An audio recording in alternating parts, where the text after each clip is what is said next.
নমস্কার বন্ধুরা, সবাই কেমন আছেন? আশা করি সবাই ভালো, আমিও ভালো। এই যে আমাদের চালতা ফুল আপনাদের সঙ্গে শেয়ার করছি। ছোট, ছোট অনেক চালতা হয়েছে। বাপের বাড়িতেও চালতা গাছ ছিল। আর করবী ফুল আবার ফোটা শুরু হয়েছে।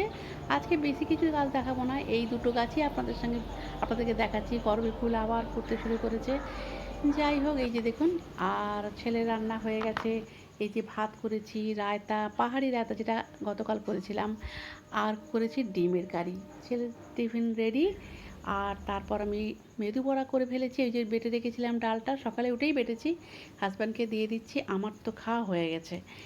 ঠিক আছে। আর তারপর দুপুরের জন্য পালং শাকের তরকারি করছি। অন্যান্য আরও অনেক কাজ করে নিয়েছি, বৃষ্টি তো হচ্ছেই। আর পালং শাকের তরকারি করছি। আজকে বিশেষ কিছু রান্না করব না।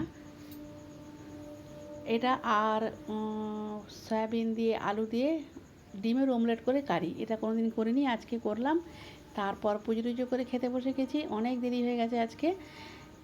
তো খাওয়া শুরু করে দিয়েছি। আর হাজব্যান্ড আর আমি খাচ্ছি এখন, ছেলে তো অফিস। যাই হোক, তারপর বিকেলে সন্ধ্যা টন্ধা দিলাম। এখন আমি বানাচ্ছি কোলহাপুরি ঝালমুড়ি।